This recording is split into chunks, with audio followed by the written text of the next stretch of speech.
السلام عليكم ورحمة الله تعالى وبركاته. نأتيكم بكل جديد أخواتي، لا تضيعوا تعبنا ومجهودنا، بارك الله فيكم. وفوتوا فوتتكم المعهودة ولا تروحوا بعيد يا غوالي، خليكم بالقناتين أحلى، صدقوني انتو اللي بتستفيدوا إن شاء الله تعالى. اشتركوا وفعلوا جاس، هذا رجاء أخونا بهيج، فعليكم إنه تعرفوا مصلحتكم بإذن الله تعالى. غوالي عنوان الفيديو 26/9/2020. بريطانيا أخواتي تقرر ترحيل لاجئين. بريطانيا تقرر ترحيل لاجئين. لنتعمق أكثر بهذا الموضوع ونعطيه الشرح الكافي من جميع النواحي، وبالشرح البطيء. ليش أخواتي؟ ليش أنا لما بقوم بعمل فيديو بشرح كتير؟ لأنه في ناس لا تنطق اللغة العربية، اللغة العربية قليلة، فبحاجة إنه أبا يجي يعيد ويسوي. وفي ناس أخواتي يعني من جنسيات مختلفة، فاللهجة السورية بتكون غريبة عنهم شوي أو مقبولة عندهم، ولكن سبحان الله لازم بتأني شديد احكي أخواتي مشان يعرفوا العالم كله، وبالأخص إن كانوا أخوة عراقيين ولا من دول المغرب العربي. الأمر ما واقف فقط على السوريين أخواتي، السوريين راح يفهموا علي مباشرة، ولكن يبقى يقف على دول المغرب العربي، على دول الصومال، السودان. فالشرح لازم العراق، من دول الخليج، من أي دول عربية أخواتي، فلازم يكون الشرح كافي ووافي، أو أخوة أكراد لغته العربية شوي، بعض الأكراد بيكونوا شوي ضعيفة أخواتي. فأنا بإذن الله تعالى عم أنظر للجميع كأخوة، كمحبة بالله، وكلهم أخواتي إن شاء الله، وكل الجنسيات على راسنا من فوق. فأخواتي بدي أعطي شرح الكافي.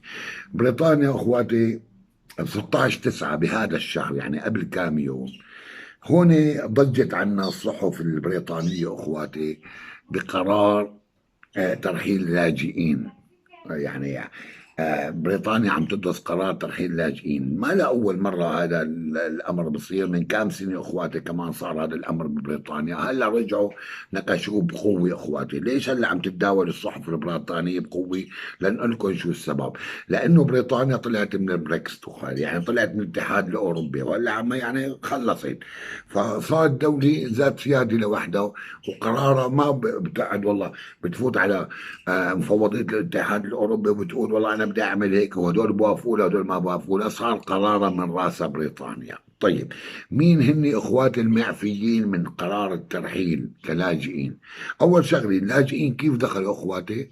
معظمهم إما عن طريق البحر من كاليه الفرنسية أخواتي، تهريب، دخلوا على بريطانيا، أو على طريق الترانزيت أخواتي، يعني حطت الطيارة وتركوا الطيارة تكمل رحلتها وهن بقيوا ببريطانيا، أو عن طريق الدراسة أو زيارة أو دعوات عمل أو كذا أو كذا أو كذا، يعني كثير أمور أخواتي. فهدول بعد ما فاتوا على بريطانيا، بالاخص جماعه كاليه من فرنسا اخواتي، بعدها شقوا جوازات سفر، شقوا الكيسات الماليه، قالوا لهم نحن بدنا لجوء. فهدول اخواتي اللي عندهم بصمه ببلد تاني، اللي عندهم بصمه ببلد تاني وفاتوا على بريطانيا اخواتي، هدول ما بيشملون هذا القرار.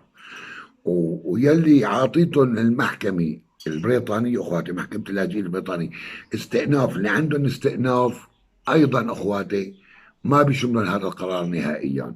ويلي عندهم إقامات ببريطانيا أيضا ما بيشملون هذا القرار.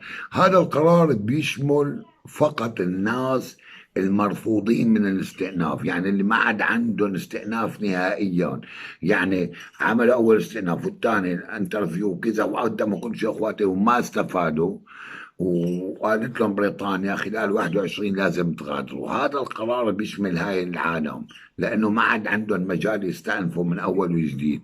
إما بدهم يتواروا أخواتي ويديروا بالهم، يا اما بدهم ينفذوا الترحيل وراح يرحلوهم. هلا قرار رسمي من الحكومه البريطانيه ما صدر، ولكن اخواتي ما في دخان الا وراه نار. كذا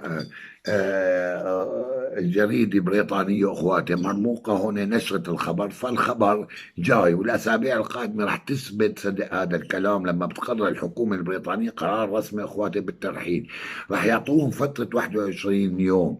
أنا بدي أقول لكم شغلي، يعني عم يفكروا يجوا على بريطانيا هلا تريسوا بالأمر، بالأخص من فرنسا أخواتي عن طريق البحر من كالي.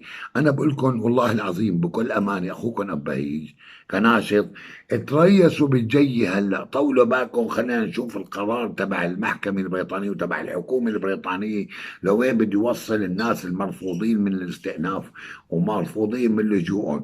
بتعرفوا شو أسباب الرفض أخواتي؟ في ناس، أنا بقولها بكل صراحة، في ناس من جنسيات عربية عملوا حالهم سوريين وتبين إنه هن بالأساس ما سوريين. في ناس، أنا عم بقولها بصراحة أخواتي، في ناس وقائع عندي، يعني ما عندي أنا قيل عن قال، أنا ما بحكي إلا بتعرفوا مين سمير شوي هيك، نحكي الشيء الاصلي ان شاء الله.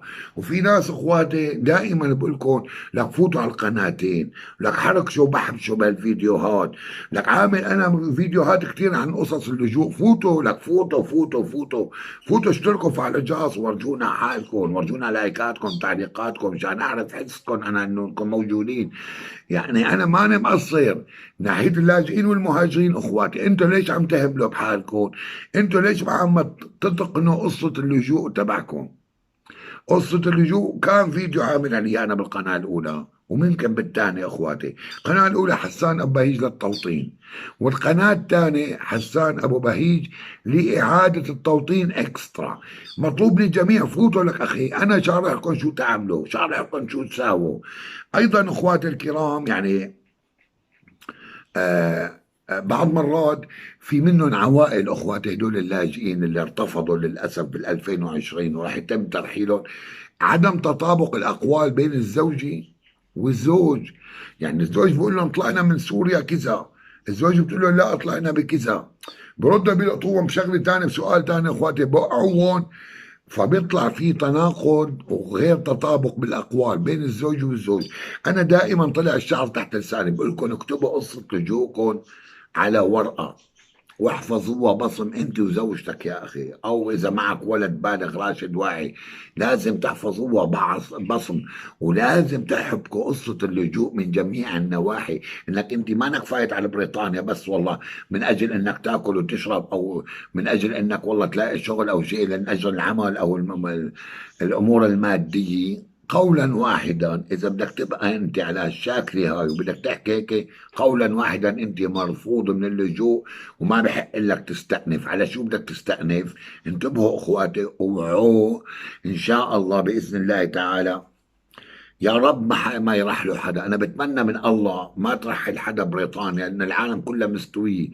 ولكن يا اخواتي الواقع بيقولوا انه في ترحيل قادم، وراح يعطوهم مدة 21 يوم لمغادرة بريطانيا. صدقوني قادم هذا الأمر للأسف الشديد بقولوا، وخلال الأسابيع القادمة رح تثبت صدق كلامنا إن شاء الله، لأنه الجرايد أخواتي ما بيحكوا عن عبس البريطانية، متى ما حكوا شغلة خلص عم يندرس أمر القرار أخواتي بالحكومة البريطانية، راح يطلع القرار، انتهى الموضوع. انتبهتوا حبايب قلبي؟ أنا هون من هذا المنبر الحر أبو بهيج بدعي الجميع تريسوا يا جماعة فرنسا يلي قاعدين مدينة كالي وبدكم تيجوا عن طريق البحر وكذا، تريسوا شوي، روقوا شوي، طولوا بالكم شوي بين ما يطلع القرار لنشوف القرارات لوين بدها تودي ولوين بدها تروح.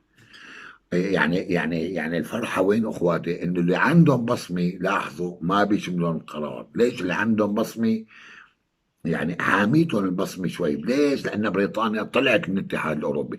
لو بريطانيا ما أنا طالعة من الاتحاد الأوروبي مثل أول، جماعة البصمة ما راح تكسر لكم إياها بريطانيا، وراح ترحلكم بسرعة هائلة. إذا جماعة البصمة ما بيشملون هذا القرار، اللي عندهم استئناف من المحكمة البريطانية ما بيشملون هذا القرار، وأيضا اللي عندهم إقامة بشتى أنواعها ما بيشملون هذا القرار نهائيا. بيشمل الناس يلي إجاهم رفوضات من المحكمة البريطانية أخواتي، ومن انترفيو، يعني خالص لا استئناف ولا غير ولا اي شيء اخواتي نهائيا بحق لهم. هدول سوف يتم ترحيلهم، ومن بيناتهم جنسيات مختلفة للاسف، اخوة عراقيين، من بيناتهم يعني اخوة يمنيين، من بيناتهم اخوة من دول المغرب العربي، انا كتير زعلان عليهم والله. من بيناتهم اخوة سودانيين، من بيناتهم اخوة صوماليين، من بيناتهم اخوة يمنيين، قلنا من بيناتهم اخوة فلسطينيين. للاسف الشديد اخواتي هدول سوف يتم ترحيلهم، والقرار قادم بعد اسبوع او اسبوعين، الله اعلم ايمتى بيطلع ما بنعرف. انا بدي اوافيكم بكل شيء جديد. دمتم بخير، كان معكم اخوكم حسان أبهيج. لا تنسونا مصالح الدعاء اخواتي، وان شاء الله ما احب يرحلوا حدا، يا رب رجعنا بالله ما ترحل حدا بريطانيا، لأن مملكة الإنسانية، وهذا رجاء، يعني هذا رجاء أخواتي. خاص ارفعوا قيمة الفيديو أخواتي، وشاركوا هذا الفيديو، خلي عم بركي بيوصل، وراح يوصل بإذن الله تعالى أخواتي. رجاء رجاء رجاء، وبكل إنسانية وكل محبة بنقول للحكومة البريطانية: لا ترحل العالم من عندك، دخلوا على أراضيك، والله لولا الهموم والغموم والدنيا ما فاتوا على بريطانيا، وما حبوا إنه يجوا على بريطانيا. فأنتوا ارفعوا من شأن هذا الفيديو. دمتم بخير، لايكات، تعليقات أخواتي، مشاركة الفيديو أهميته. بأمان الله غوالي. لا تنسوا الاشتراك وتفعيل الجرس بالقناتين حبايب قلبي، راح تلاقوهم بصندوق الوصف.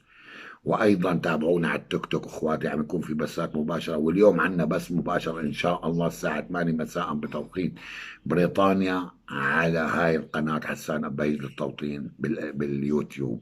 بامان الله غوالي، الله معكم.